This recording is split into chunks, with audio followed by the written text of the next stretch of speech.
Assalamualaikum warahmatullahi wabarakatuh. Sahabat, hari ini saya ingin memberikan insight dengan unsolved matrix. Unsolved matrix ini adalah alat perencanaan strategis yang membantu bisnis menentukan strategi pertumbuhan dengan menganalisis kombinasi produk dan pasar yang ada atau pasar yang baru. Tujuannya dengan memahami unsolved matrix untuk membantu bisnis mengidentifikasi dan mengevaluasi berbagai pilihan di dalam pertumbuhan bisnis, strategi pertumbuhan yang tersedia, serta memilih strategi yang paling sesuai dengan kondisi dan tujuan perusahaan. Jadi sekali lagi saya ulangi bahwa tujuan memahami unsolved matrix untuk membantu bisnis Anda, perusahaan Anda dapat mengidentifikasi dan mengevaluasi beberapa pilihan pertumbuhan yang tersedia serta mencocokkan atau memilih strategi yang paling sesuai dengan kondisi perusahaan Anda dan tujuan perusahaan Anda. Ini adalah memahami unsolved matrix.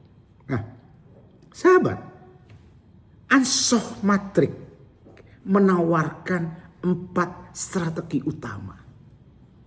Strategi pertama adalah di dalam menumbuhkan perusahaan kita atau di dalam perusahaan kita bertumbuh, kita bisa melakukan strategi pertama di dalam unsolved matrix adalah strategi penetrasi pasar.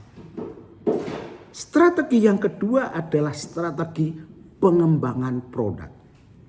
Strategi yang ketiga adalah strategi pengembangan pasar. Dan strategi yang keempat adalah strategi diversifikasi. Nah, dari 4 strategi itu masing-masing tingkat resikonya berbeda. Oleh sebab itu saya akan bahas satu persatu. Yang pertama adalah strategi penetrasi pasar atau market penetration. Strategi penetrasi pasar ini berfokus pada penjualan produk yang ada di pasar yang sudah ada. Jadi yang selama kita lakukan produk yang ada di pasar yang sudah ada. Nah, strategi yang pertama penetrasi pasar ini memiliki risiko yang rendah karena perusahaan sudah familiar dengan pasar dan produk yang digelutinya selama ini. Salah satu contoh adalah suatu aksi Starbucks ya, memberikan diskon atau promosi di sekitarnya untuk meningkatkan penjualan produknya yang sudah ada. Itu adalah strategi penetrasi pasar. Intinya, strategi penetrasi pasar adalah memberikan diskon yang menarik dan promosi untuk meningkatkan penjualan produk yang sudah ada. Itu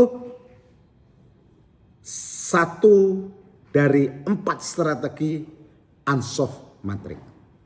Yang kedua adalah strategi pengembangan produk atau yang disebut dengan product development.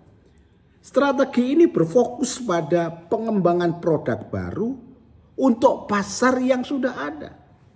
Pengembangan produk baru untuk pasar yang sudah ada. Strategi ini memiliki risiko yang sedang. Karena perusahaan harus melakukan penelitian terlebih dahulu dan pengembangan produk baru yang sesuai dengan kebutuhan pasar.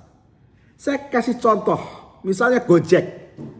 Gojek mengembangkan fitur GoFood dalam aplikasi Gojek yang merupakan produk baru untuk pasar yang sudah ada. Ini yang disebut dengan pengembangan produk. Strategi yang ketiga di dalam metrik Ansoff adalah pengembangan pasar, yaitu market development. Strategi ini berfokus pada membawa produk yang ada ke pasar yang baru. Produk yang ada ke pasar yang baru. Strategi ini memiliki resiko lebih tinggi daripada penetrasi pasar. Karena perusahaan perlu memahami pasar yang baru dulu yang akan dimasuki. Dia harus melakukan riset dulu. Dia harus melakukan identifikasi, harus memahami pasar yang baru dengan data yang akurat. Contoh, Gojek membuka pasar baru di Vietnam dengan merek baru untuk menyesuaikan diri dengan pasar lokal. Jadi membawa produk yang ada di pasar yang baru. Itu adalah strategi pertumbuhan perusahaan yang diciptakan oleh Ansoff yang saya sebut dengan metrik Ansoff. Strategi yang keempat di dalam metrik Ansoff yaitu strategi diversification. Strategi ini berfokus pada pengembangan produk baru untuk pasar yang baru. Luar biasa ini. Strategi produk baru untuk pasar yang baru. Strategi ini memiliki resiko yang tinggi. Karena apa? Karena perusahaan harus memahami baik sekali mengenai pasar maupun produknya. Jadi harus paham pasarnya dengan jelas maupun produk baru yang dijualinya. Pasarnya harus diketahui dengan jelas, produk barunya harus juga diketahui dengan matang. Contoh, saya kasih contoh. Perusahaan yang menjual produk elektronik memulai menjual makanan misalnya. Yang merupakan produk baru di pasar yang baru bagi mereka. Oleh sebab itu harus kuasai betul pasarnya, paham pasarnya dan paham produknya. Perlu riset pasar, perlu riset pelanggan. Jadi sahabat, itulah metrik Ansoff. Saya akan melanjutkan lagi di sesi setelah ini adalah cara menggunakan metrik Ansoff.